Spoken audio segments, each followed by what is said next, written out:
Assalamualaikum warahmatullahi wabarakatuh. Perkenalkan, nama saya Binti Rizkiatul Maslahah dengan NIM F1C122004. Pada kesempatan kali ini, saya akan membahas bahaya bahan kimia dan penanganannya bila terpapar. Apa itu bahan kimia? Menurut Peraturan Pemerintah Nomor 74 Tahun 2001, bahan berbahaya kimia dan beracun atau disingkat B3 adalah bahan yang karena sifat dan atau konsentrasinya dan atau jumlahnya, baik secara langsung maupun tidak langsung, dapat mencemarkan dan atau merusak lingkungan hidup dan atau dapat membahayakan lingkungan hidup, kesehatan, kelangsungan hidup manusia, serta makhluk hidup lainnya. Berikut merupakan beberapa contoh bahan kimia berbahaya yang umum ditemukan di laboratorium. Ada asam sulfat, aseton, formaldehid, kalium permanganat, serta klorin, dan masih banyak contoh-contoh lainnya. Jenis-jenis bahaya bahan kimia dapat dibagi menjadi 3 bagian, yaitu bahaya fisik, bahaya lingkungan, dan bahaya kesehatan. Bahaya fisik berhubungan dengan karakteristik fisik suatu bahan. Contohnya mudah terbakar, mudah meledak, reaktif terhadap air dan udara, serta gas bertekanan seperti nitrogen cair dan gas oksigen. Kemudian bahaya bagi lingkungan, berdampak negatif terhadap ekosistem air, tanah, ataupun udara. Contohnya, beracun bagi organisme air, tidak mudah terurai seperti plastik, dan mencemarkan udara. Kemudian bahaya kesehatan, berdampak pada tubuh manusia, bisa akut atau kronis, yaitu dalam jangka panjang. Contohnya, toksik atau beracun seperti sianida dan merkuri, korosif, iritan, karsinogenik, serta mutagenik atau triagenik. Kemudian penanganan bila terpapar. Bila bahan kimia terkena kulit, penanganan yang dilakukan adalah bilas dengan air selama 15 menit. Kemudian lepaskan pakaian yang terkena oleh bahan kimia tersebut. Kemudian bila terkena mata, bilas dengan air mengalir selama 15 menit. Lalu cari pertolongan medis. Bila tertelan, jangan dipaksa untuk muntah. Segera pergi ke fasilitas kesehatan. Bila terhirup, pindah ke tempat dengan udara segar. Lakukan pernapasan buatan jika perlu. Kemudian masuk pada kasus kesalahan laboratorium. Kasus yang saya ambil merupakan kasus kebakaran laboratorium kimia yang terjadi di University of Hawaii pada tahun 2016. Kronologinya, seorang peneliti pascasarjana melakukan eksperimen menggunakan gas hidrogen. Tabung silinder berisi campuran hidrogen dan oksigen meledak akibat percikan kecil.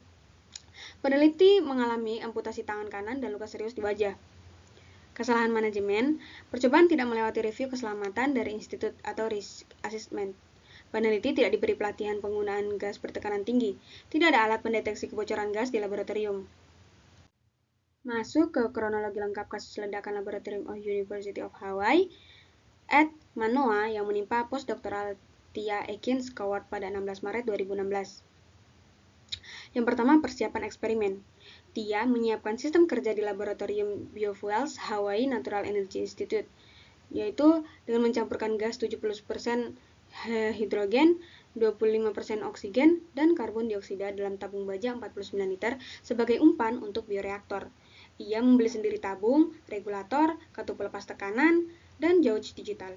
Beberapa komponen tidak memenuhi standar intrinsik aman untuk gas mudah terbakar. Sebelumnya, eksperimen serupa pernah dilakukan menggunakan tabung 3,8 liter. Terjadi ledakan kecil internal saat menekan tombol gauge off, namun hanya dianggap near miss, tetapi tidak dilaporkan ke pihak kampus. Yang kedua, isyarat bahaya terabaikan. Tia sering merasakan kejutan statis saat menyentuh tabung karena sistem tidak dibumikan. Ia melaporkan masalah ini kepada pembimbing, namun dianggap biasa dan tidak kritikal.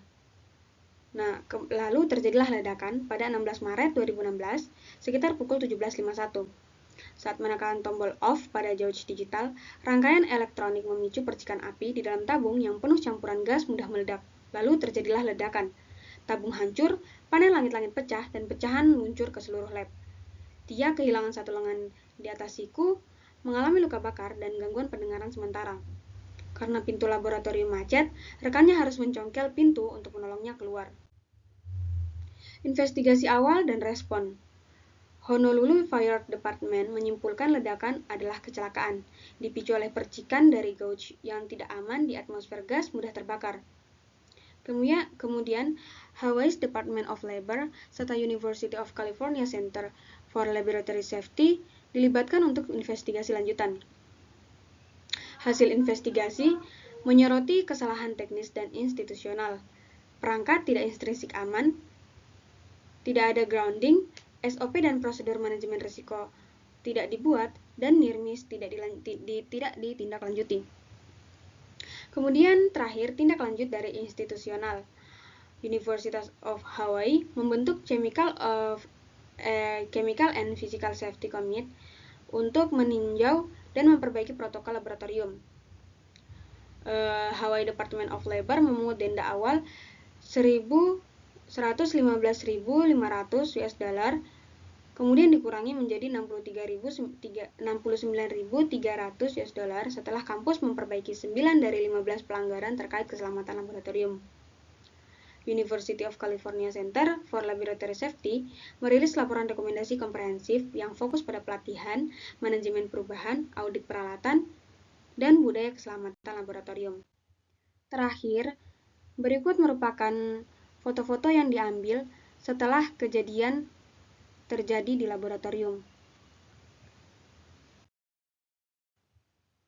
Oke. Itu saja penjelasan dari saya. Terima kasih telah menonton. Assalamualaikum warahmatullahi wabarakatuh.